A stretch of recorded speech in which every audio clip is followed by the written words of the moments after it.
Bienvenidos y bienvenidas. Gracias por estar otra vez con nosotros en este espacio de interacción. El Centro de Arte y Cultura de la UNA ha ido desarrollando. La plataforma Galería Virtual de las Artes de la UNA es un esfuerzo de un equipo multidisciplinar con la colaboración de otras unidades de la universidad. Esta busca crear puentes de conocimiento y comunicación, ser un espacio capaz de reunir imágenes, textos especializados sobre el arte y la cultura hondureña y conectarnos a un nivel global. En esta presentamos dos grandes áreas que el usuario puede visitar y que estarán constantemente alimentadas. La primera es la área permanente de la colección de artes visuales del UNAP, cumpliendo una función de repositorio para que artistas, investigadores y público en general puedan apreciar y acceder a información y generar investigación a partir de ellas.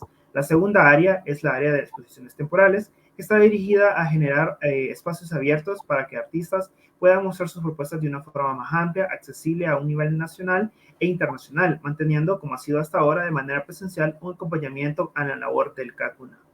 Hoy tenemos la oportunidad de continuar el ciclo de exposiciones del 2021 de la Gavia, difundando ya la última parte de la trilogía de los libros de artista de la revista Harper's New Monthly Magazine. En esta ocasión pues, se presenta el tema de los asentamientos caribes.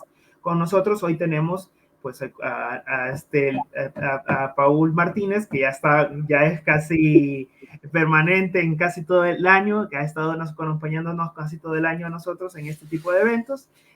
Paul Martínez es el director de la Fototeca Universitaria, es artista, es docente del Departamento de Arte de la Facultad de Humanidades y Artes y el actual director de la Fototeca. Y bueno, con ustedes, pues Paul Martínez.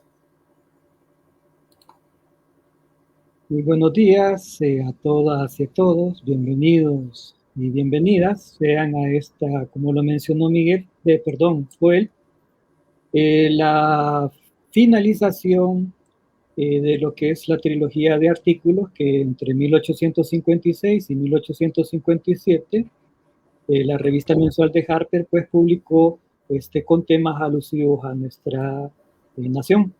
En este caso, la visita de 3 dibujantes estadounidenses a la zona de Cortés, que ellos llaman asentamientos caribes. Recordemos que históricamente cualquier extranjero que se refiriese a nuestro país, pues indistintamente nombraba caribes a cualquier poblador hondureño de la costa atlántica, en especial aquellos pobladores que pertenecen al pueblo garífuna. Este tercer artículo fue publicado en julio de 1857, ya mencioné en la revista mensual de Harper, y es la culminación de la trilogía Apuntes del cuaderno de un artista, y fue titulado, como lo mencioné antes, Los asentamientos caribes. En ninguno de los 3 artículos realmente se nos da una pista, no se nos da una idea de cómo o las razones, el porqué de estos 3 estadounidenses radicando en Omoa. También es difícil inferir o suponer el porqué de los viajes realizados por ellos y el porqué, la elección de los sitios a los cuales ellos visitaron. Este tercer artículo, si bien es cierto, ellos mencionan de que la idea original era visitar las comunidades de Tulián y Cienaguita en Cortés, presenta una serie de dudas por la cronología del relato, cronología que los inicia primero, podemos suponer, en el departamento de Atlántida y no en Cortés. Bueno, pero me estoy adelantando un poquito a los hechos. Si quiere, Joel, pasemos a la siguiente lámina. Bueno, como lo mencioné antes, este es el tercer escrito de lo que es la trilogía de Apuntes del cuaderno de un artista, publicado en julio de 1857 en la revista mensual de Harper, y fue antecedido, le precedieron en su publicación en enero de ese 1857 un terremoto en Honduras, y en diciembre del año anterior, de 1856, Omoa pintoresca e incidental. Y con este tercer artículo y con esta tercera muestra que hoy se inaugura en la Gavia, pues usted va a poder apreciar la trilogía completa, tanto en la parte ilustrada como en la parte escrita también, para poder entender un poco más lo que fue nuestra nación y lo que eran nuestros pueblos indígenas y afrodescendientes en esa centuria. Aunque hay que aclarar también que es un poco sesgada la información que estos artistas estadounidenses nos brindan. No perdamos de vista que ellos escribían para una revista de Nueva York. No era el público hondureño, ni siquiera el público centroamericano a quien iban dirigidos estos textos, estos escritos, estas narraciones, y tampoco la parte visual que las acompañaba. Era realizado todo este trabajo para un público estadounidense. Entonces es difícil pedirles empatía a estos relatos de viaje cuando iban dirigidos a otro público y más para una revista que era un poco más de entretenimiento que de saber científico o estudio académico. Si quiere, pasemos a la siguiente. ¿Verdad?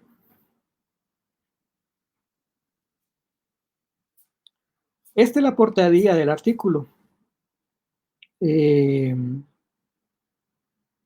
Vemos una ilustración que recrea lo que es la comunidad de Tulián.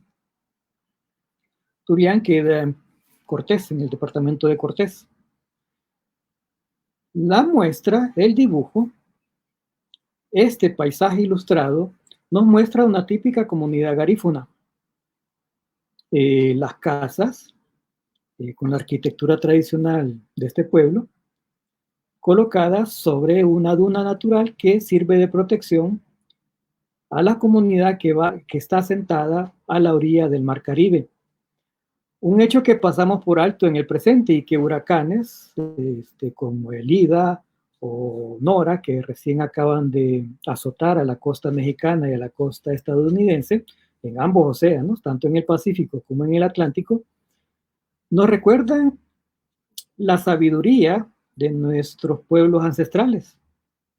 Esa duna natural, esa pequeña colina de arena, sirve de protección natural ante los embates de estos fenómenos tan frecuentes en el Caribe.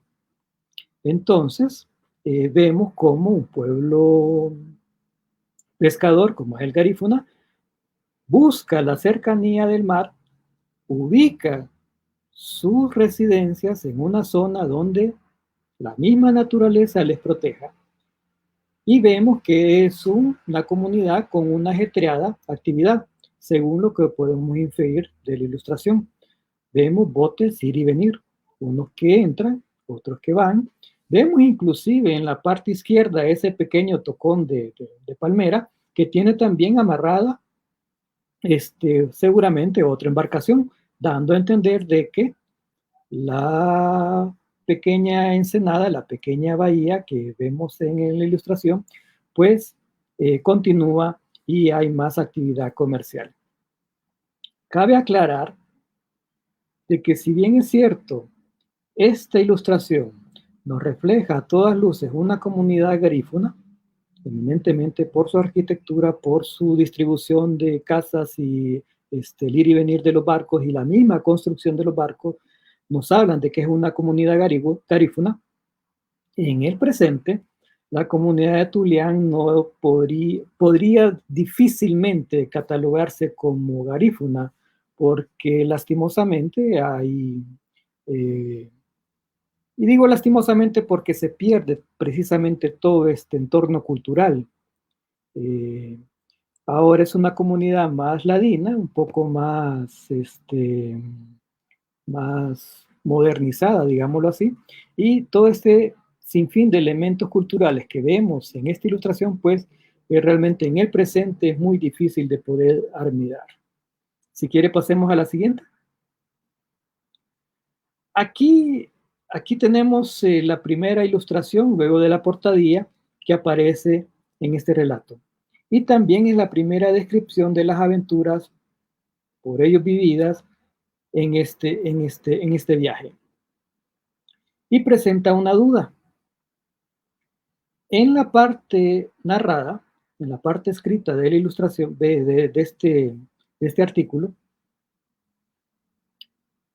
aparece que ellos salieron de Omoa para ir a las comunidades de Tulián y Cienaguita, como lo mencioné antes. ¿Por qué lo enfatizo? Porque tanto Tulián como Cienaguita están en Cortés.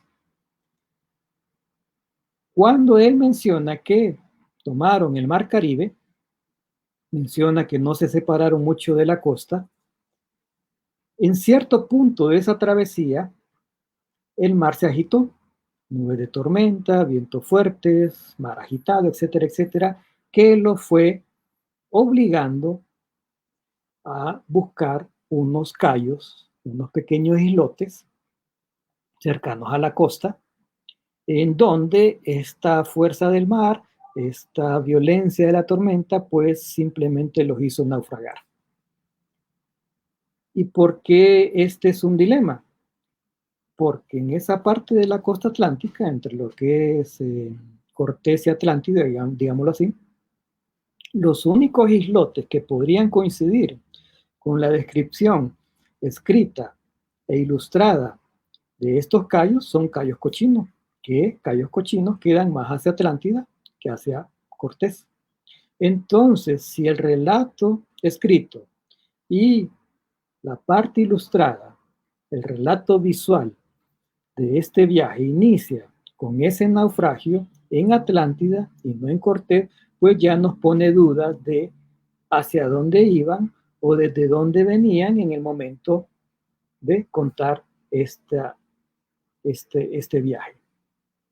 Puede ser, y tampoco podría ser descabellado pensar de que simplemente el escrito reúne una serie de relatos, no precisamente en orden cronológico o en orden geográfico, y que simplemente el escritor, el artista narrador, inicia este relato con el naufragio en un cayo para volver un poco más interesante su relato y no precisamente respetar un acontecimiento realmente vivido. Pudo haber sido que naufragaron más adelante y no al inicio del relato, porque en el mismo escrito vuelve a mencionar de que una vez que salen del Cayo, regresan a Tulián. Entonces eso significaría que de Omoa salen para Atlántida y regresan a Cortés, lo que no es muy lógico si su destino es originalmente cercano a su punto de salida. Bueno, vemos la ilustración donde vemos la fuerza de las olas, vemos las velas del barco, cómo las ondea el viento, y vemos todos los enseres, todos los víveres, todos los insumos de viaje, tirados, regados por la arena, que coincide precisamente con la narración que el artista nos cuenta en este artículo. Si quiere, pasemos a la siguiente, Joel. Una vez que amainó la tormenta y ellos pudieron secar sus ropas y recuperar los pocos víveres y los pocos insumos de viaje que pudieron recuperar luego de ese naufragio en el Cayo, menciona cuando ya toman rumbo nuevamente a Tulián, que fueron testigos de un espectáculo maravilloso, fueron testigos de un acontecimiento que pocas personas, pocos navegantes y pocos seres humanos pueden ufanarse de haberlo admirado. Y es un arco iris doble en lo que es el Mar Caribe. Recordemos que estaba lloviendo, el artista cuenta que salió el sol y obviamente el arco iris es una ilusión óptica que necesita tanto de agua, lluvia y rayos de sol. Entonces él menciona que frente a ellos se formó lo que aparece en la ilustración, un hermoso arco doble de un arco iris y a lo lejos se mira una tromba de agua, quizá un poco para exagerar tanto la parte narrada como la parte ilustrada de su relato, porque es difícil poder apreciar este tipo de trombas sin que haya un daño en su embarcación. Esa tromba no se forma así por así, tiene que ser producto Tiene que ser el efecto de una fuerte cantidad de viento y una fuerte cantidad de lluvia para que se pueda formar naturalmente ese tipo de fenómenos. Pero llama la atención de que dentro de todos sus experiencias, pues el artista se toma el tiempo de describir profusamente esta maravilla de la naturaleza y también que haya acompañado con una ilustración pues este espectáculo maravilloso que se presentó frente a sus ojos, lo que es un arco iris doble.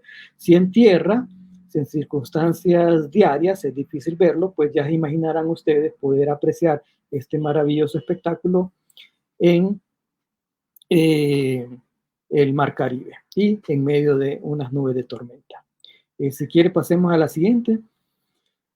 Una vez que ellos regresan de ese naufragio y llegan a Tulián, a la comunidad de Tulián, nos obsequian esta maravillosa ilustración. Maravillosa ilustración que se ve opacada un poco, o bastante, por el pie de grabado que el autor puso en la publicación original, que es el que vemos puesto ahí, La casa del rey de los caníbales. El artista que narra la historia, recuerden que son 3 artistas, uno de ellos narra la historia. Siempre menciona que H es el que dibuja. H es la inicial del nombre de uno de esos 3 artistas. La costumbre editorial de esa época era no poner nombres completos, sino que solamente las iniciales del personaje al cual usted se está refiriendo. En este caso se refiere como H. Menciona que es una persona muy sarcástica, muy dada a las bromas de mal gusto o sangronas o de cierto humor negro. Entonces, cuando ellos están en el evento del naufragio, cuando la tormenta está en lo más fuerte, en lo más álgido, el que dirige la embarcación, que son pobladores locales, grita frenéticamente tratando de dar instrucciones para evitar precisamente el naufragio. Grita, ordena, toma decisiones para ir sorteando las olas y evitar el naufragio, que al final no lo pudo evitar. Entonces, socarronamente, H, que es el artista mencionado, le llama, como a modo de broma interna entre los 3 estadounidenses, que ese líder que está gritando ordena a toda la tripulación, que era compuesta de 4 pobladores, le llama el rey de los caníbales. Entonces asumimos que esta ilustración es la casa de ese que era el líder de la embarcación y que era el que dictaba las órdenes en toda la travesía. Entonces esta es la casa de el guía principal de la embarcación. Nunca menciona nombres, así que es difícil llamarlo por su nombre propio. Solamente se refiere a él como el rey de los caníbales y esta ilustración la titulan La casa del rey de los caníbales, como una forma de humor negro. Digo que es una maravillosa ilustración porque nos muestra lo que era una casa garífuna con toda su arquitectura tradicional, que era hasta hace poco, aún se pueden encontrar casas de esa estructura, pero ahora son más escasas. Antes había mayores facilidades, por antes estoy hablando de 10, 15, 20 años, para poder encontrar casas de ese tipo de construcción y en ese orden. Si se fijan, tienen una alineación que es muy tradicional en las comunidades garífunas. Techos de palma de corozo, cuyo tejido en realidad es todo un acontecimiento comunitario, toda la comunidad ayuda, y las casas, las paredes, construidas de madera de yagua. Usted puede ver que la casa está construida con pequeñas tablillas. Esas tablillas, normalmente, en casi todas las casas tradicionales garífunas, son de madera de yagua, de la que llamamos palma real. Es una madera ahora muy difícil de encontrar porque la palma real pues simplemente está escaseando de nuestros entornos naturales, pero comunidades garífunas como Batalla, digamos, o Sangrelaya, en el departamento de Colón, usted podía hace 10, 15, 20 años encontrar muchas casas de 100 años, de 150 años, construidas con ese tipo de madera y techadas con ese tipo de estructura tejida decoroso. Entonces, por eso me refiero que es una maravillosa ilustración. La siguiente, cuando él llega a Tulián, cuando los tres artistas llegan a Tulián, la comunidad les prepara un baile que los artistas estadounidenses que cuentan la historia mencionan que se llamaba tango. No sabemos a ciencia cierta si realmente la comunidad le llamaba tango o si simplemente es un nombre X, un nombre sacado de la manga que le puso el artista que narra la historia. Esta ilustración calza bastante con lo que es la descripción escrita por el artista que narra la historia. Llama la atención hacia la esquina inferior derecha, un ejecutante de un tambor circular que en realidad menciona el artista que narra que es una caja vacía de galletas. Lo que llama la atención es esa división en el centro, justo en el centro de ese tambor improvisado, que pareciera ser como el implemento que se le pone modernamente a algunos tambores para cambiarles un poco su sonoridad. Costumbre muy común, digamos, en los tambores que se le llama cajas, en los huancascos del pueblo lenca, en la zona central de nuestro país, y en la zona occidental también, pero más se da en la zona central, que las cajas son unos tambores de hechos de baldes plásticos, simplemente con un cuero tensado, y se le pone esa tira de alambre o de fibra natural, que cambia la sonoridad de este instrumento. En este caso, de una lata vacía de galletas, como menciona el artista narrador.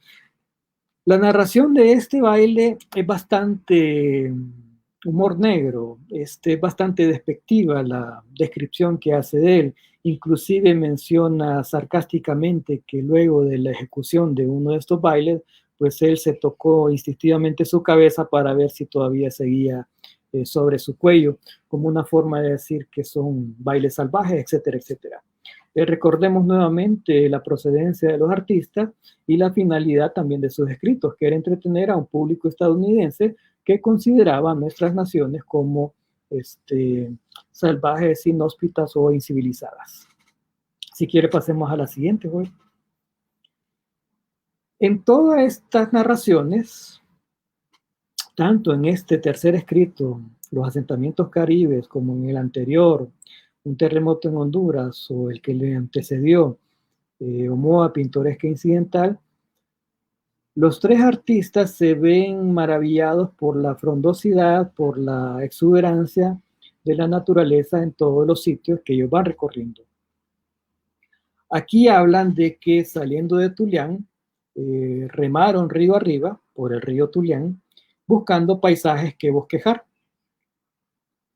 Y dentro de esos paisajes se encontraron este inmenso árbol de higo, cuyas ramas tenían estos nidos característicos, esos que vemos hacia la derecha, nidos característicos de oropéndolas. Lo que llama la atención de esta ilustración, primero es la majestuosidad del árbol, la frondosidad. Vean simplemente la dimensión que tiene el tronco en relación a las figuras humanas que están frente a él, y no están en la base de él, sino que están alejados de él. Entonces la escala se dimensiona. Pero lo que llama la atención de esta ilustración, bueno, aparte de esa majestuosidad natural, es la acción que el personaje en el centro del tronco está realizando.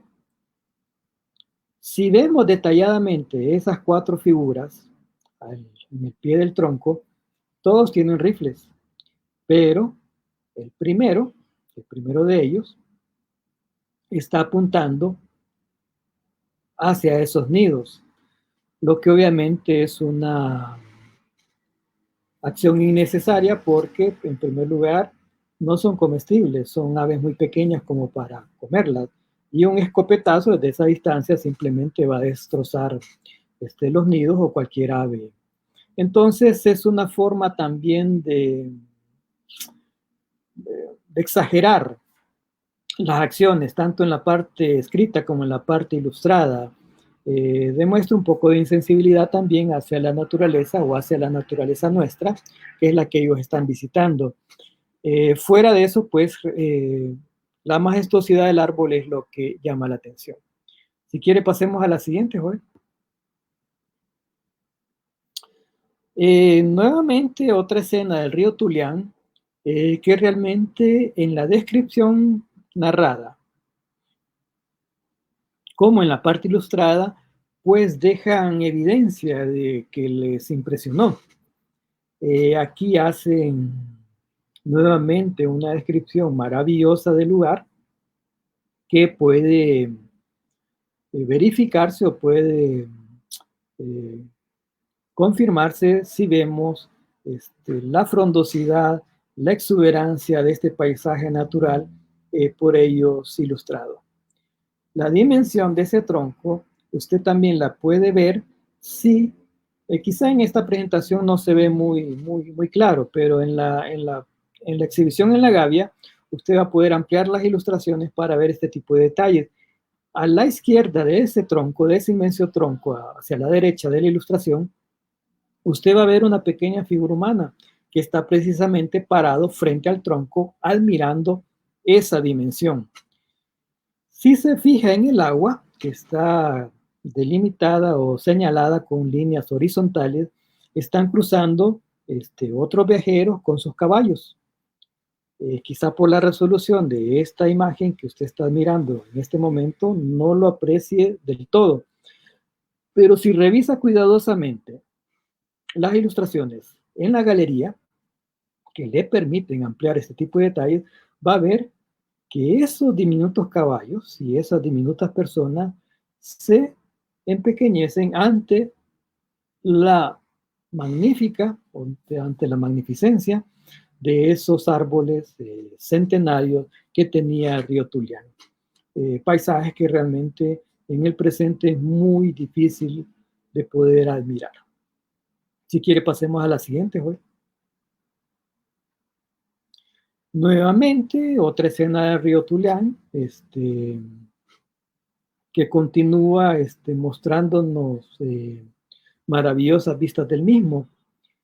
Inclusive, en la narración, en la parte escrita, él dice que ese rancho que está sobre esa pequeña colina, que es hacia donde ellos se dirigen, luego de haber almorzado por un precio módico de 37 centavos, precio módico porque el pago era por todo lo que podía comer. Y en la narración, él habla incluso irónicamente, burlonamente, de que comieron absolutamente de todo y en cantidades que más bien les causó indigestión. Él menciona que este rancho tiene miles y miles de cabezas de ganado vacuno, ganado que es utilizado o que el dueño del rancho le vende a los que se dedican al corte de maderas preciosas, tanto en el Ulúa como en el Chamelecón e inclusive en Belice. Entonces vemos la dimensión del comercio de la zona generado o producido por ese inmenso negocio que era el corte de maderas preciosas en nuestros bosques en el siglo XIX. Además de esta gran cantidad de ganado vacuno que tiene este rancho, él habla que estaba lleno de árboles de mango, de marañón y extensas plantaciones de piña. Vemos nuevamente cómo en una zona de nuestro país, en el siglo XIX, a mediados del siglo XIX, pues se producían grandes cantidades de frutas, grandes cantidades de ganado y todos los productos derivados del ganado. Obviamente no solamente era el ganado para carga, sino que también ganado lechero y también los cueros del ganado. Vemos entonces la productividad de la zona y vemos también la belleza natural, la belleza escénica que tienen estos lugares. Inclusive este artista que narra, que nos cuenta la historia, menciona que en una de estas pendientes él iba a regresar a poner su casa. Tan impresionado, tan maravillado estaba de este paisaje natural que menciona en el escrito que iba a regresar para poner su casa en esta zona. Si quiere, pasemos a la siguiente, Joel. Una vez que salen de Tulián, llegan a Cienaguita, siempre el departamento de Cortés.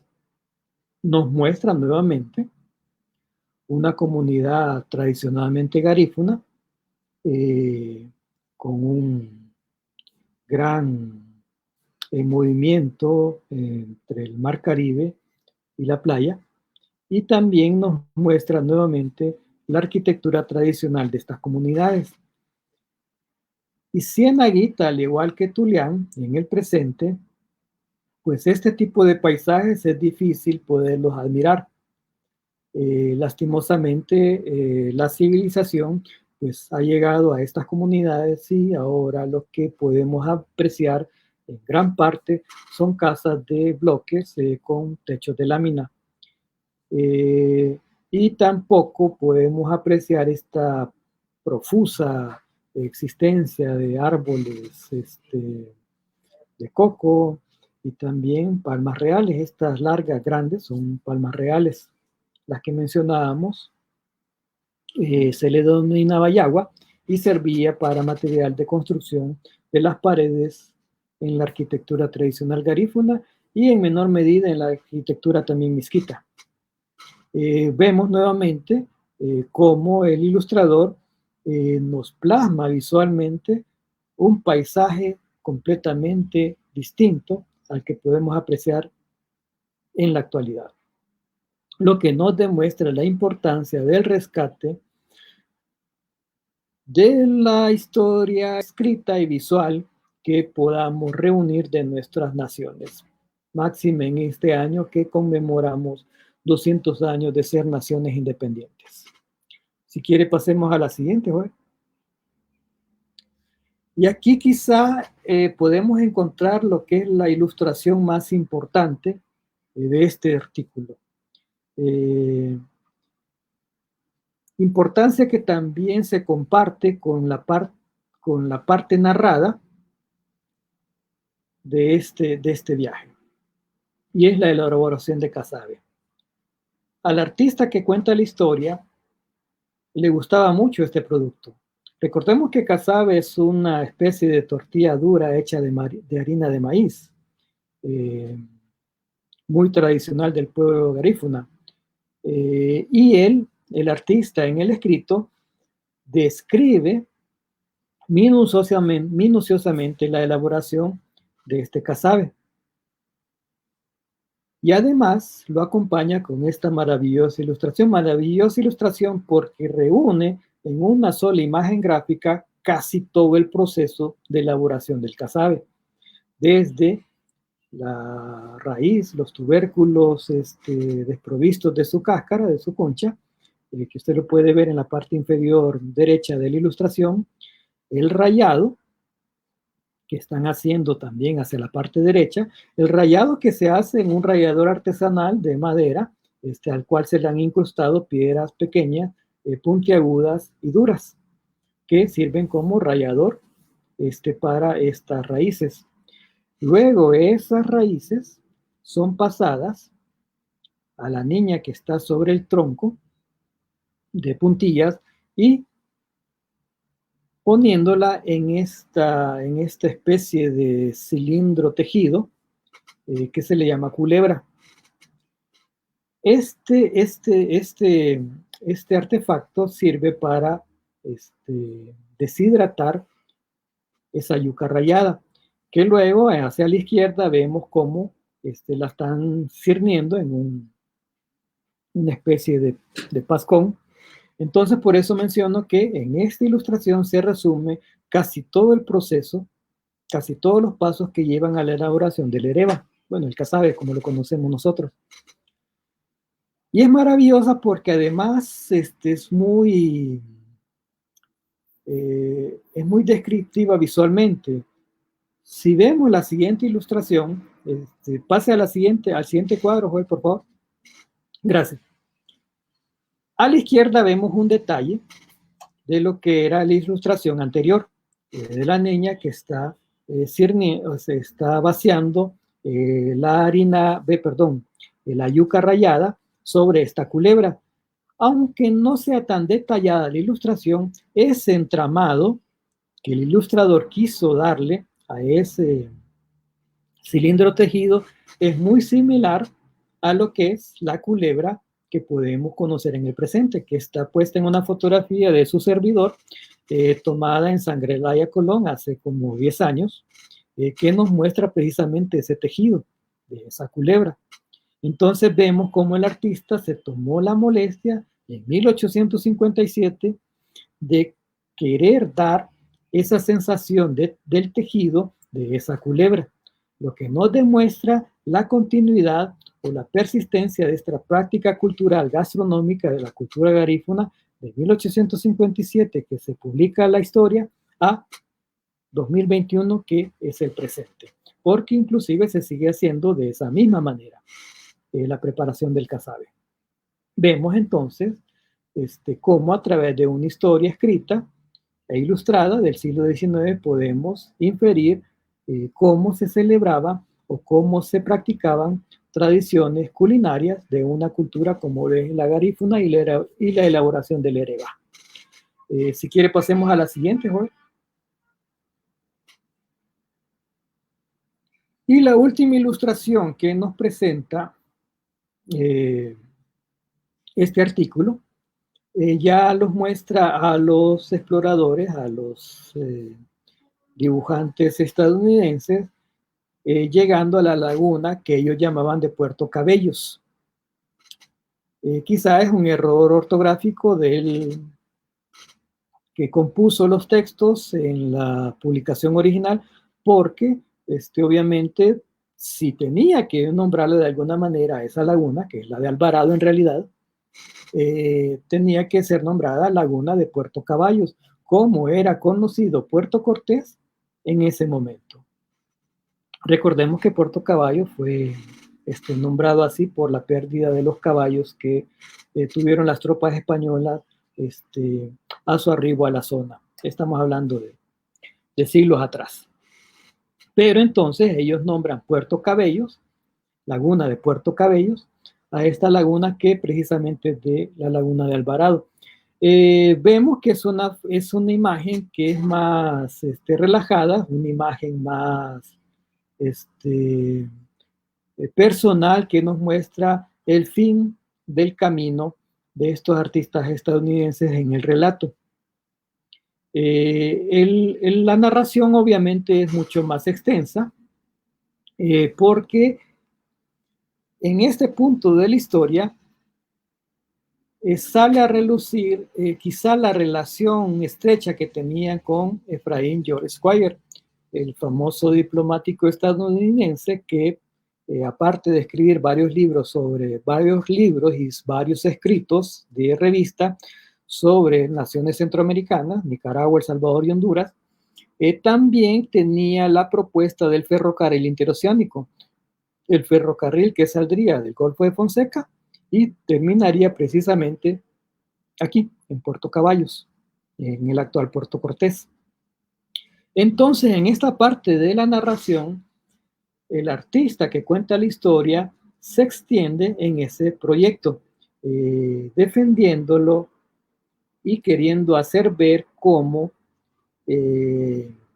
la realización de este proyectado ferrocarril entre dos océanos, entre el Océano Pacífico y el Océano Atlántico, en este caso el Mar Caribe, cómo este ferrocarril, este proyecto dinamizaría completamente la zona. dinamizaría comercial, política y socialmente a toda esta región.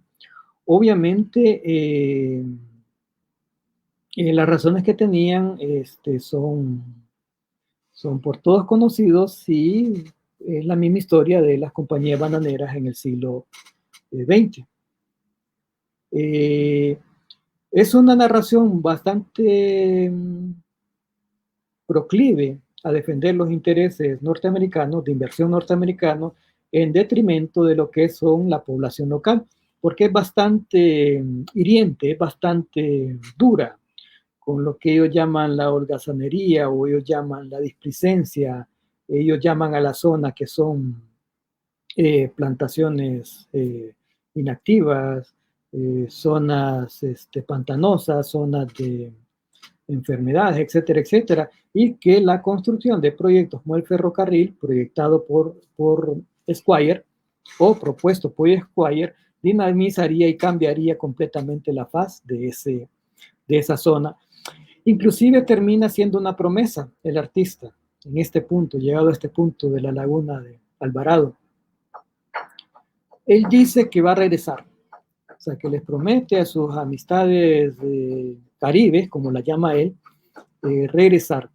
Él va a regresar y va a construir en estas hermosas riberas de esta laguna, en las orillas, él va a construir su casa que él la va a hacer con la forma de un pincel y una paleta, que son los instrumentos de su profesión.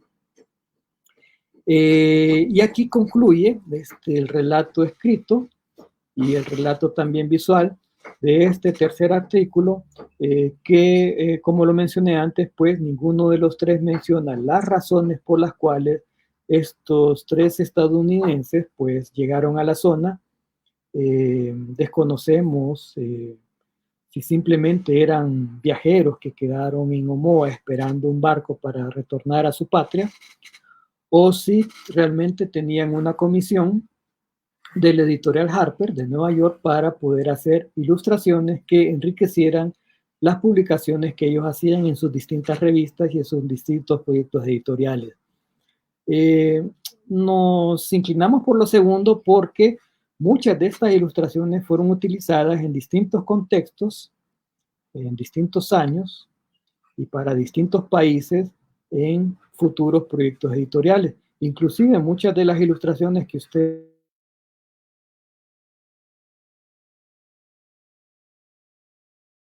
pues para señalar comunidades de Nicaragua o inclusive hasta de Paraguay, sacándolas de contexto, con un pie de foto diferente y ubicándolas en geografías diferentes y en contextos históricos completamente distintos también. Entonces vemos que realmente sí era un negocio lucrativo realizar este tipo de ilustraciones porque la editorial en Nueva York las utilizaba en otros propósitos y para otros proyectos.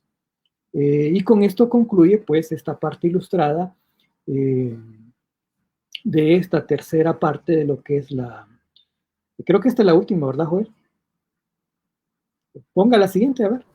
Sí, sí, esta es la última porque termina en Puerto Cabello, en la laguna de Alvarado. Sí. Con esto concluyen las ilustraciones que esperamos pues usted las pueda disfrutar y usted las pueda estudiar, y revisar y conocer mejor, de mejor manera en lo que es la galería virtual de nuestra universidad, que al terminar esta presentación pues estará a la disposición de cualquiera que la desee visitar, recordándoles que estarán los tres artículos con sus con las ilustraciones que les acompañaron y un breve escrito que describe a grandes rasgos lo que fueron estas publicaciones. Muchas gracias por su atención. No sé si Joel tiene algún comentario. Bueno, gracias, Paul. Bueno, de nuevo, gracias por todo este trabajo de investigación. No le escucho, Joel. No sé si me escucha ahorita. ¿Me escucha ahora, Paul? Sigo sin escucharle. No sé si el público le escucha porque su servidor no le escucha. No sé si me escucha ahora.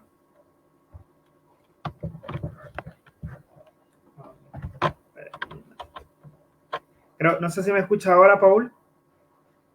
Bueno, son los gajes de la tecnología. creo que es que creo que usted no, que no me escucha. No, No. creo que no. Creo que no me está escuchando. Creo que usted que no está escuchando, Su Paul. servidor no le escucha. No sé si el público lo estará escuchando. Bueno, aquí no. Aquí tengo el volumen. No. Qué raro.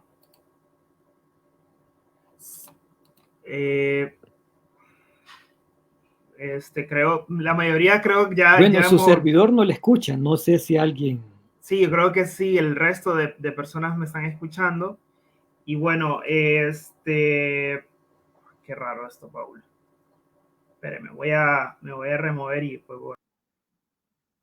Bueno, yo no le escuchaba. No sé si el público No sé si me lo escucha. podía hacer. Les pedimos disculpas. Estas son las Sí. inconveniencias de la parte tecnológica de este tipo de presentaciones, pues que no sé si ahora le escuchamos. Paul, ¿me escucha? No. No. Y creo que sí, el público sí escucha, pero usted no me está escuchando. Y bueno, vamos a presentar algunos los mensajes que están escribiendo para que Paul tal vez los lea. Bueno, veo que hay una pregunta. Entonces, entre lo que Joel nos resuelve el problema técnico, no sé si hoy si es su servidor el que no escucha. Interesante la pregunta que nos comparte Wendy Calix. ¿Cuánto tiempo habrían tardado los viajeros en recorrer?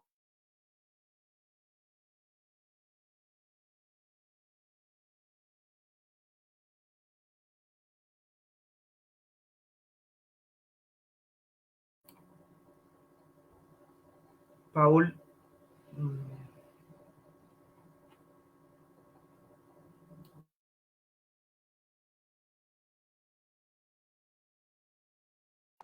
Perdón, yo fui el que toqué la tecla de muta el micrófono, les pido disculpas.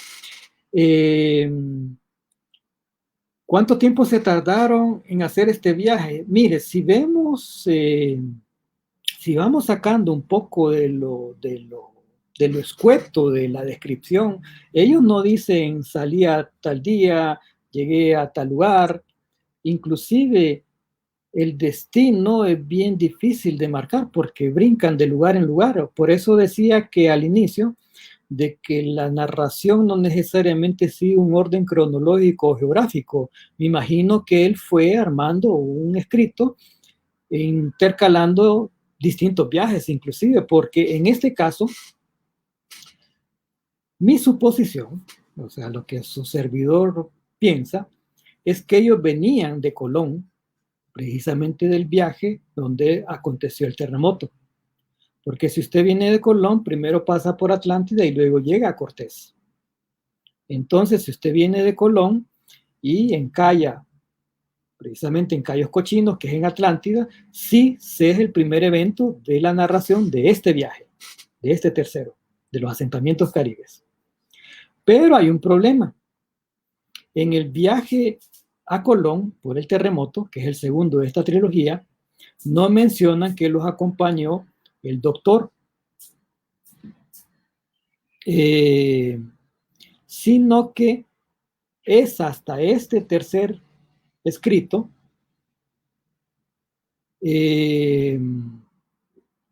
que mencionan que el doctor, que es un personaje famoso de Omoa, los acompañó y aparece en distintas descripciones del viaje en este, pero no en el anterior. Entonces ahí es difícil saber si realmente venían de Colón, encallaron en Cayos Cochinos, que queda frente a las costas de Atlántida, y luego se fueron a Tulián y Cienaguita, o si simplemente son distintos viajes con distintos propósitos que resultó en esta narración. Pero sí menciona que el primer suceso, por lo menos ellos estaban en Omoa en junio de 1856. Y el terremoto de la segunda narración sucedió en agosto de 1856. Entonces asumimos que por lo menos ese segundo semestre de 1856 ellos estaban en Honduras. El del terremoto se publicó en enero de 1857 y el de los asentamientos caribes se publicó en julio de 1857. Pero ese viaje de los asentamientos caribes pudo haber sido realizado en ese semestre, en ese segundo semestre de 1856. Es bien difícil determinar las fechas. Las únicas certezas que tenemos es que en Omoa estaban en junio de 1856 y que en Colón, cuando sucedió el terremoto, estaban en agosto de ese 1856. Luego no hay pistas de lo que es la cronología o lo que es la ubicación geográfica exacta, porque brincan e interrelacionan distintos relatos. Usted no puede salir de Omoa para ir a Tulián y primero ir a Cayos Cochinos. O sí lo puede hacer, pero si su viaje, tal como usted lo expresa en su narración, es salir de Omoa para visitar Tulián y Cienaguita, que quedan cercanas, que quedan en el departamento de Cortés, usted no tiene por qué irse hasta Atlántida para hacer ese recorrido. O sea, no tiene mucha lógica. A menos de que usted simplemente ande como cualquier viajero a la deriva, viendo que de su interés, y luego regrese al punto original. Puede ser. Pero ellos mencionan enfáticamente que su objetivo principal en este tercer viaje o en este tercer relato es visitar las comunidades de Tulián y Cienaguita, que quedan en Cortés, no muy lejanas de Omoa. Entonces es difícil establecer cronológicamente o geográficamente cuál fue la ruta verdadera o trazar un mapa de estos sucesos, porque saltan de relato en relato. Es bien complicado. Es una investigación que tiene que ser muy minuciosa y tendría que ser necesariamente en fuentes norteamericanas. Porque si usted revisa la galería virtual de la universidad en el segundo artículo, que es precisamente un terremoto en Honduras, se dan algunas pistas que nos dan nociones de la presencia de estos tres artistas en nuestro país. Extractos de diarios norteamericanos que de una u otra forma se refieren a esa presencia. Entonces, por eso, para poder hacer una investigación exhaustiva que nos dé realmente la certeza de fechas y lugares exactos, estoy seguro que tendría que hacerse en Estados Unidos esa investigación. Está en mute, Joel. Paul, ¿me escucha? Igual no se le escucha, fíjese. A ver. Bueno, ahí ya sí son problemas bien... Ahora, no sé si el público no lo escucha usted, o sea, su servidor no lo escucha, pero no sé si... bueno, pedimos disculpas, son las cosas que en tecnología suceden. Bueno, Joel, ¿sí nos escuchan? Sí, sí nos bueno, escuchan. Yo no lo escucho. Sí, pero, bueno. No, sí, mi volumen dice que está bien. Bueno, tampoco soy muy ducho en tecnología, así que me sepan perdonar si es su servidor el del problema. Bueno, si hubiera alguna pregunta, si quiere, páselo por la parte inferior, como en el caso de Wendy Cal, a quien agradecemos su presencia, su acompañamiento, y pues le respondemos a cualquier comentario que tenga quienes nos estén. Bueno, en este caso... perfecto. En este caso, pues yo le comentaba a Paul, pues ahora la comunicación va a ser como en chat privado, para por lo menos continuar, que para el tiempo que han venido para el momento que estaban sentados los artistas que vinieron a estas áreas, ya había casi toda la zona norte ya estaba habitada por diferentes asentamientos garífunas. Paul ha hecho un trabajo fotográfico correspondiente a fotografiar estas comunidades, sobre todo en varios tiempos. Y bueno, le voy a escribir un poco a Paul para que nos cuente y que nos comente sobre la experiencia en la fotografía de esta comunidad.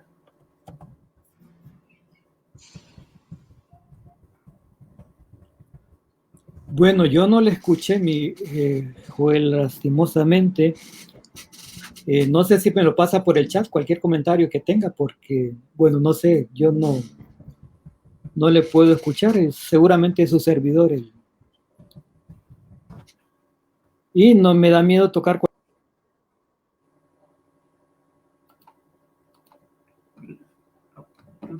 Bueno, creo que Paul se nos desconectó. Ahí son cosas como de la tecnología. Creo que ya se nos... ¿Me ¿Me no sé? escucha? Sí, ahora sí, no sé qué Ok. hice. Ahora sí ya, Paul.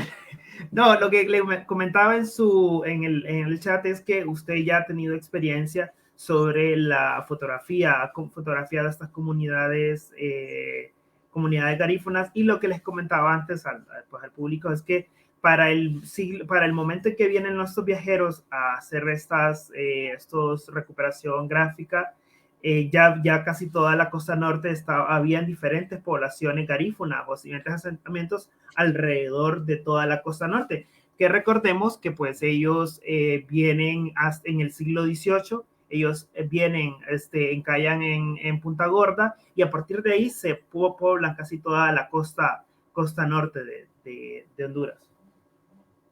Fíjese que William Davidson, un gran estudioso de lo que son nuestros pueblos indígenas y afrodescendientes, menciona y cita documentación histórica británica que dice exactamente que en 1797, precisamente la corona británica reúne a los que son los pobladores originales de las comunidades garífunas, los mete en barco y los lleva a Roatán, simplemente los fueron a tirar a otra tierra. Y de Roatán, obviamente, se movilizan a Trujillo, y de Trujillo, pues, hay una expansión a todo el litoral atlántico hondureño de esta cultura. Ellos le llaman asentamientos caribes. Recordemos que tanto caribes como jicaques eran nombres muy generales, eran nombres hasta peyorativos, tenían una connotación bastante peyorativa para describir o señalar a cualquier poblador hondureño de la costa atlántica hondureña. En el caso de caribes, decimos que son comunidades garífunas porque históricamente Tulián, Cienaguita, han sido sitios de residencia del pueblo de Garinagu. Y también por la descripción de su forma de vida, de su arquitectura y de su gastronomía, se infiere de que son comunidades garífunas. Por eso nosotros hablamos de que son un viaje de 3 artistas estadounidenses a comunidades garífunas y no a comunidades caribes, como despectivamente se le llamaba a este tipo de poblaciones. Recordemos también que el nombre garífuna viene tomando fuerza de la década del 70 del siglo XX al presente. Antes indistintamente se les llamaba caribes, caribes negros, cualquier cantidad de denominaciones. Y a partir de 1970 hacia el presente, pues ya cobra fuerza nombrárseles con el nombre con el cual ellos mismos se identifican, que es Garífuna o pueblo Garinagu, según se refiere al individuo, según se refiere al pueblo. Pero es una cultura tradicionalmente muy rica, declarada inclusive por UNESCO como Patrimonio Inmaterial de la Humanidad, algo que muchas veces olvidamos. Su importancia cultural, su trascendencia en la construcción de nuestra identidad nacional es tan importante que han sido declaradas como UNESCO como Patrimonio Inmaterial de la Humanidad. Una denominación que no muchas culturas, que no muchos sitios y que no muchos países pueden ufanarse de tener. Paul, otra cosa que quería comentarle, bueno, ya hay varios elementos que me parecieron interesantes, sobre todo leer el artículo de la Harper, que estos artistas, ya la idea del ferrocarril que me imagino que para ese periodo se estaba empezando a construir, dado que ellos vinieron en los 60, si no me equivoco, ya con, empezaban esa idea fuerte de construirlo. Y bueno, como usted comentaba, para ese momento, creo que es el 60, no existía todavía el ferrocarril de hasta Pimienta, creo que no existía, pero ya en el discurso estadounidense ya existía esa idea de construirlo. Mire, recuerde que estamos hablando de tiempos donde no existía el Canal de Panamá. Entonces existía una gran necesidad de poder encontrar una ruta que comunicara del Pacífico al Atlántico, bueno, en nuestro caso el Mar Caribe. De ahí sale, bueno, por ese tiempo la ruta del tránsito, la famosa ruta del tránsito, que hacía casi lo mismo en Nicaragua, pero utilizando sus grandes afluentes, tanto el río San Juan, el lago Nicaragua, y luego para desembocar en el puerto del Realejo en el Pacífico, y que causó cualquier cantidad de catástrofes históricas para nuestros países. Inclusive esa ruta del tránsito de Nicaragua dio pie a generar una gran cantidad de información en la prensa estadounidense sobre nuestros países, y debido a esa afluencia de información es que podemos extraer ciertos aspectos que nos dan información de estos tres artistas en particular, porque se refieren esas notas que encontradas en Estados Unidos, en la prensa de Estados Unidos de la época, se refieren a los incidentes que la reunión de tres artistas o de tres estadounidenses en nuestro país causaban ante la población local, precisamente porque en Nicaragua se estaba desarrollando la llamada Guerra Nacional de la unión de los ejércitos centroamericanos para expulsar a William Walker. Entonces, esa conjunción de factores es la que nos ha dado información de la prensa estadounidense sobre la presencia de estos artistas en Omoa en ese justo momento. Porque recordemos también que justo en ese junio, julio, agosto, septiembre de 1856, inclusive la presencia sin justificación de ciudadanos estadounidenses en nuestro país era penado por la ley. Inclusive había un decreto que prohibía a cualquier ciudadano estadounidense desembarcar tanto en Omoa como en Trujillo, por temor a que fueran tropas que fueran a engrosar las filas del ejército de William Walker en Nicaragua. Entonces, toda esa serie de factores han ayudado a obtener información relacionada o que casualmente se refiere a estos tres artistas en nuestro país. Recordemos también que era un proyecto comercial, el proyecto del tren de Squire, era un proyecto comercial, y un proyecto comercial factible, porque simplemente no existía. Años después se hace en Panamá, un ferrocarril, antes del Canal de Panamá. Pero ese fue un sueño de muchas naciones y de muchas empresas y de muchos ciudadanos, principalmente del extranjero, poder hacer una ruta que comunicara, ya sea vía ferrocarril, ya sea en caravana de mulas o ya sea vía marítima, los dos océanos, porque era un negocio el traslado de mercancías y de viajeros de un extremo al otro.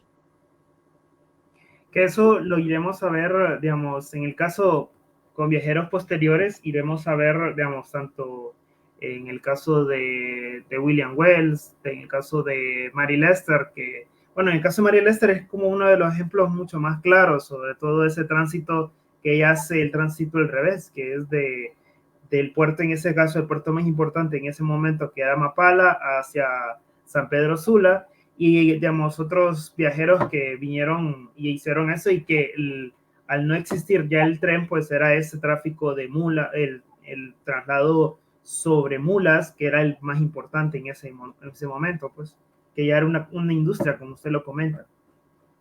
Bueno, no me extrañaría que estos tres viajeros arribaran por el Pacífico, porque recordemos que de una u otra forma estaban bastante relacionados con Squire. Inclusive muchos dibujos de ellos, producidos por ellos, fueron publicados en libros y en artículos de revista de Squire.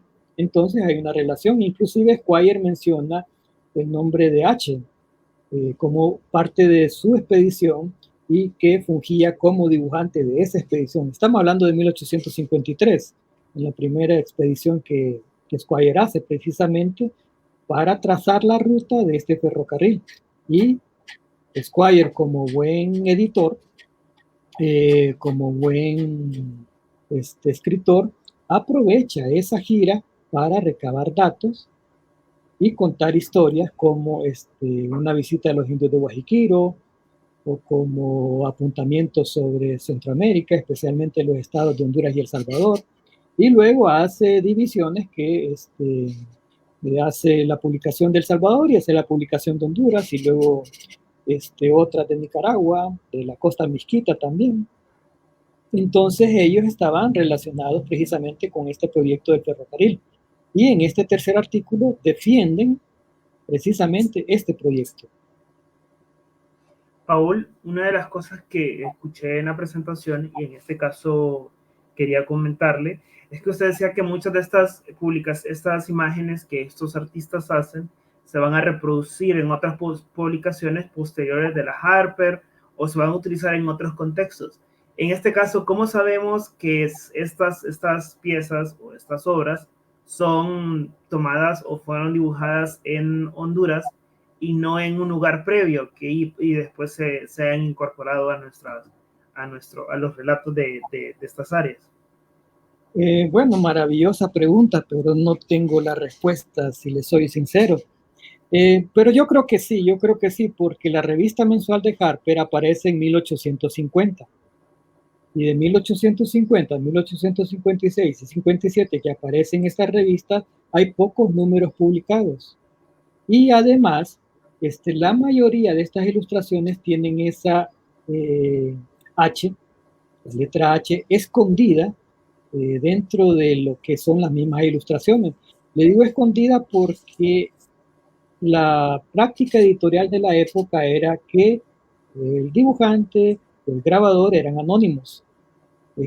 Hacia la segunda mitad del siglo XIX ya esa práctica va cambiando, pero en el momento en que ellos hacen estos trabajos y estas ilustraciones, la práctica editorial era simplemente ignorar la autoría o la identidad del dibujante o el burilista o el grabador. Entonces lo que hacen muchos dibujantes es dejar escondido su inicial. En este caso, en los tres artículos, vemos normalmente en la parte izquierda, en la parte inferior izquierda, una letra H escondida entre la maleza, entre la corteza de un árbol, etcétera, etcétera. Años después, él ya lo firmaba, HCD, pero ya fue cambiando la política editorial. Yo sí creo que estas ilustraciones fueron hechas precisamente para estos artículos por ellos escritos. Primero porque ellos son los que lo están escribiendo y segundo porque son dibujos que se apegan mucho a la geografía de nuestra nación y se apegan geográficamente o visualmente a lo que el narrador está contando. Vaya, si usted ve la imagen de Cienaguita que presentamos, que está en una playa, la presentan en un libro de 1888, Las capitales de Hispanoamérica, en Nicaragua. Cuando en Nicaragua es muy difícil que usted pueda ver ese tipo de comunidades con ese tipo de arquitectura y con ese tipo de dinámica social. La ponen primero en el Pacífico y segundo como una actividad comercial de un poblado de la costa pacífica de Nicaragua. La casa del rey de los caníbales, que así despectivamente llama el narrador a una que vimos, aparece en ese mismo libro de las capitales de Hispanoamérica de 1888 en Paraguay, una aldea tradicional de Paraguay, dice el pie de grabado. Pero si conocemos la arquitectura tradicional garífuna, vemos que esa casa se asemeja considerablemente a ese estilo de construcción.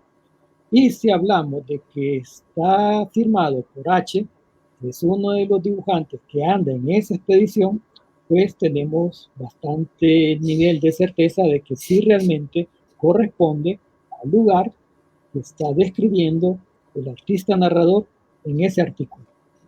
No hay forma de saber realmente para quién dibujó o si realmente es cierto lo que dibujó, pero hay bastantes similitudes, hay bastante coincidencia de hechos también históricos que señalan que puede ser factible que sí realmente esas ilustraciones coinciden con la narración de ese año y en esa geografía.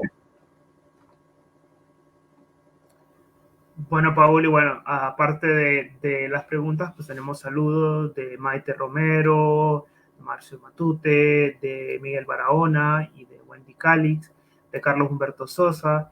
Y bueno, es importante y relacionar que actualmente pues tenemos también hay un fondo fotográfico sobre estas comunidades garífunas, sobre todo indígenas de nuestro país, pero como siempre lo hemos comentado con Paul, estas representaciones gráficas de mediados del siglo XIX, aunque son escasas, pues vienen dan un gran valor a esta memoria gráfica que tenemos de nuestro país, dado que hay muchas representaciones hay varios relatos de viajeros, pero sus representaciones son un poco más, son más exiguas, o sea, que no hay tantas ilustraciones que lo acompañen. En el caso son muy pocos, o en este caso, en el caso de William Wells, en el caso de Squire, tenemos como unas pequeñas ilustraciones, o más o menos ilustraciones, pero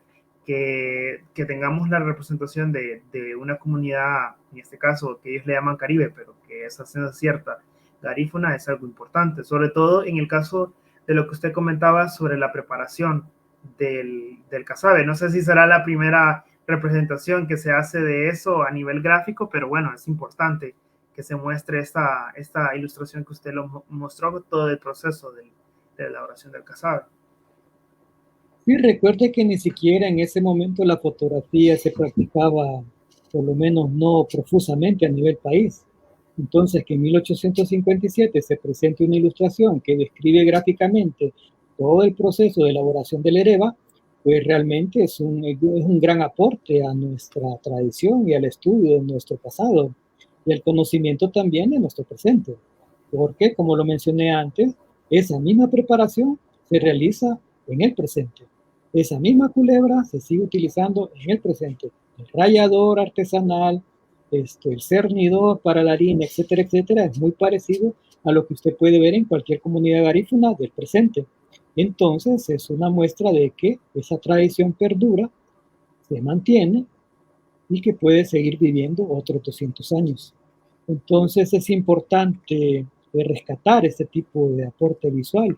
La historia visual es tan importante como la historia escrita, y máximo en tiempos donde realmente la fotografía pues todavía no se desarrollaba a nivel país, ni siquiera en el continente, y encontrar este tipo de imágenes visuales pues es importante. Primero, identificarlas. Segundo, estudiarlas y luego difundirlas, porque esa parte también es crucial, la difusión que podamos hacer de los acervos documentales que tiene nuestra institución, que poco a poco se ponen al servicio al público, pero es un trabajo lento, es un trabajo difícil, no solamente es encontrar la publicación, primero que es difícil, hallar una publicación de 1857 muy presente es difícil. Segundo, tener ese original, digitalizarlo, calibrarlo, restaurarlo, resguardarlo y luego hacerlo público. Ya son procesos de por sí lentos, que no se pueden hacer de la noche a la mañana. Si usted me presenta un libro similar a estos o una revista similar a esta hoy, no le voy a tener listas las ilustraciones para mañana. Tendría que pasar un tiempo considerable, primero por seguridad del original, porque tampoco es que usted lo va a meter a cualquier escáner y lo va a digitalizar. Es un escáner especializado para digitalizar este tipo de materiales, que de por sí es lento.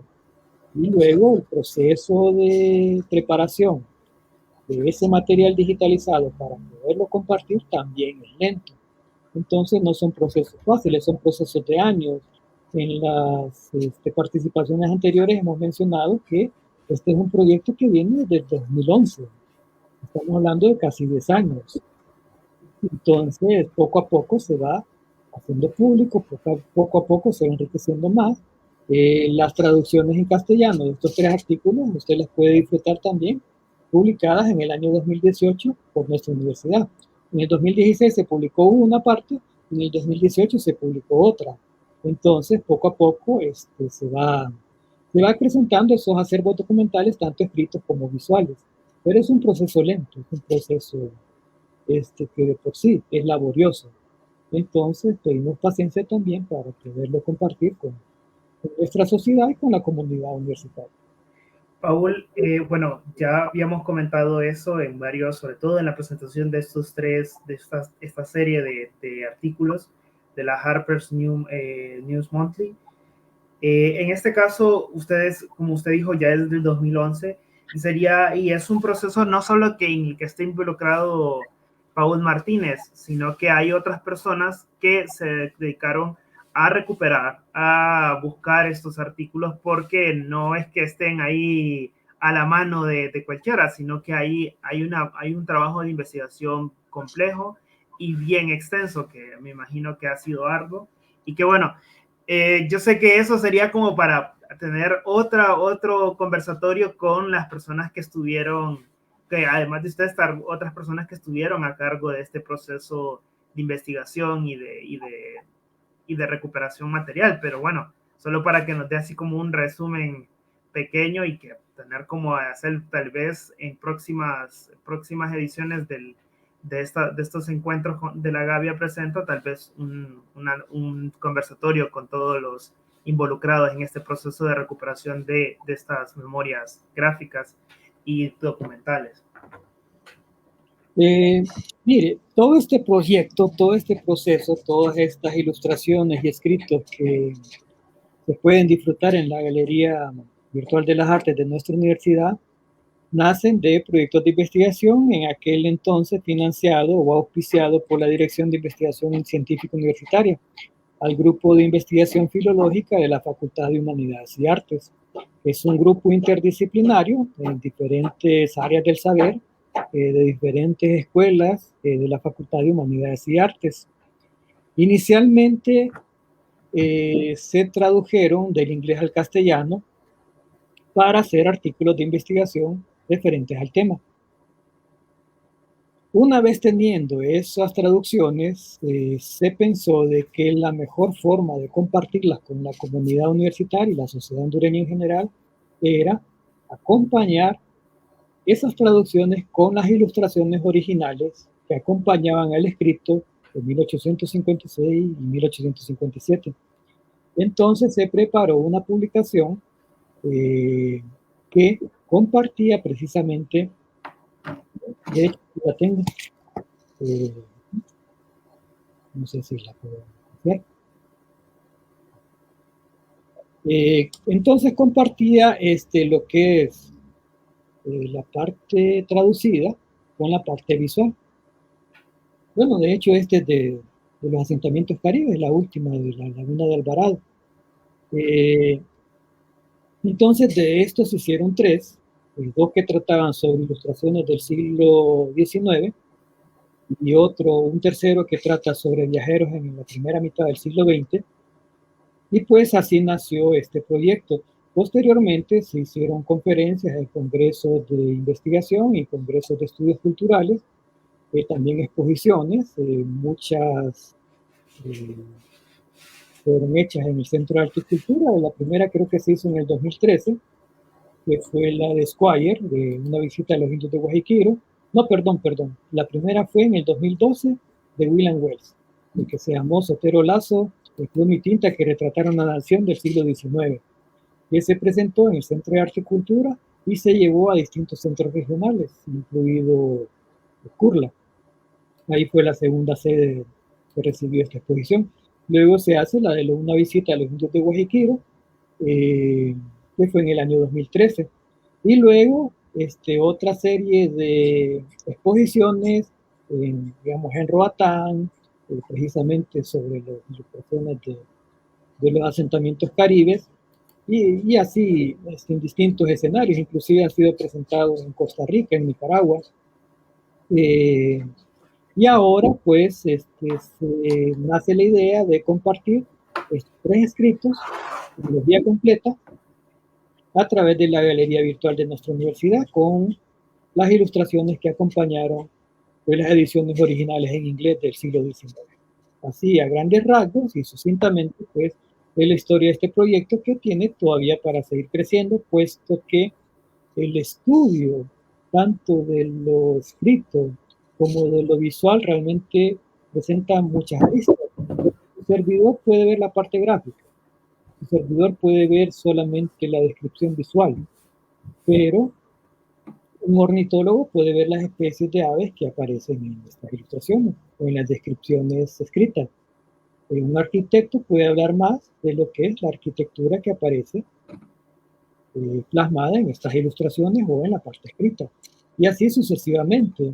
Yo estoy seguro que un antropólogo o un etnólogo puede brindar más información sobre las ilustraciones que tienen contenido antropológico de estas ilustraciones o la descripción. Un sociólogo, un economista, etcétera, etcétera. El abanico de temas desde el cual pueden abordarse estas temáticas es extenso, y por ello también se comparten para que entren nuevos actores, para que entren nuevos estudios, para que entren nuevos pensamientos, porque también eso va enriqueciendo no solamente la construcción del por qué se realizaron estos viajes y quedaron estos escritos, sino que también la parte histórica nuestra.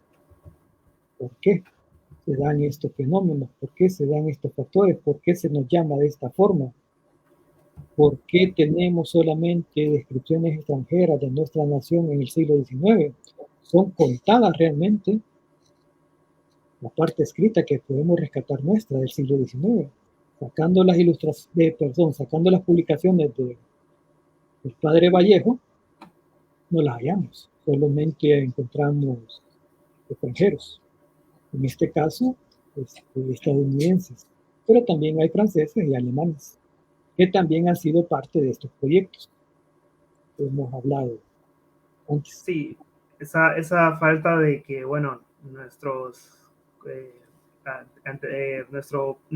personas que desde ese momento que tal vez no vieron esa necesidad, o tal vez no, o tal vez sí existió, pero como todo pasa, y sobre todo la fragilidad de los archivos documentales en nuestro país y la tendencia a ser destruidos en espacio, puede ser que desaparecieron, puede ser que hayan existido, pero bueno, como el pudiera y el hubiera no existe en la historia, entonces ahorita pues hay que atesorar esto. Y bueno, Paul, le agradecemos otra vez de parte del Centro de Horticultura y pues que está también, y de la misma universidad, que hacer posible la apreciación de estos fondos, y que bueno, que le recordamos al público que estos fondos no solo simplemente son presentados como imagen, sino que llevan también una investigación, un artículo que hace referencia a mucho de lo que Paul hoy nos ha compartido, y que pues eso queda ya en escrito. El link de la exposición va a estar subido en el chat de la presentación, pero también en las publicaciones del Centro de Arte y Cultura en las diferentes redes que se tienen. Y bueno, Paul, no sé si usted quiere dar un comentario final sobre la actividad de hoy, y pues le doy la palabra. No solamente agradecer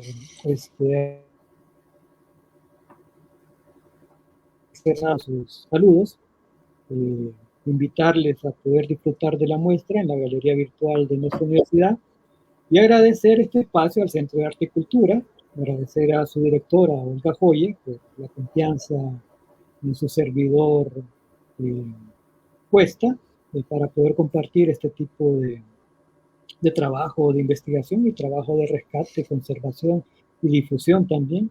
Agradecerle a usted, Joel, por ser siempre el enlace entre el Centro de Arte y Cultura y su servidor y la Fototeca Nacional Universitaria. Agradecer también a todas las personas que están detrás de este montaje, porque realmente, como usted lo mencionó al inicio, no solamente es el rostro suyo o el mío, el que hoy aparece, que hace posible este tipo de muestra, el trabajo dedicado y muy profesional de Grecia, es el que permite que usted pueda apreciar exposiciones de la galería virtual de nuestra universidad. Y así hay un gran equipo que en menor o mayor medida también aporta para poder llevar a cabo este tipo de eventos.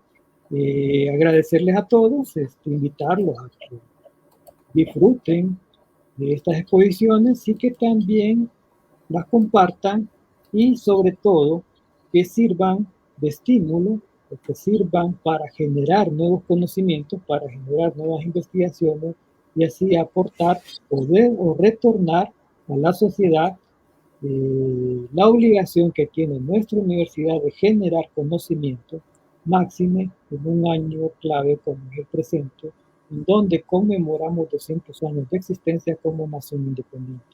Más que celebrar, debemos conmemorar, más que celebrar, debemos conocernos mejor, más que un desfile o más que un discurso bonito el 15 de septiembre, este año debería servirnos como punto de inflexión para revisar nuestro pasado y poder planificar mejor nuestro futuro y darle a nuestro pueblo y a nuestra nación ese destino que se merece tener y que desde el siglo XIX nos lo vienen augurando celebridades de la talla de José Cecilio del Valle o de Francisco Morazán. Más que monumentos en bronce o en mármol, deben ser guías para nuestros pensamientos, para nuestro actuar y también para exigir nuestras autoridades ese nivel de sacrificio, ese nivel de entrega y dedicación al engrandecimiento de Honduras y de la nación centroamericana.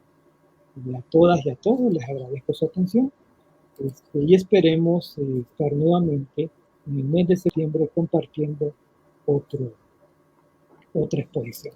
Muchas gracias a todas y a todos.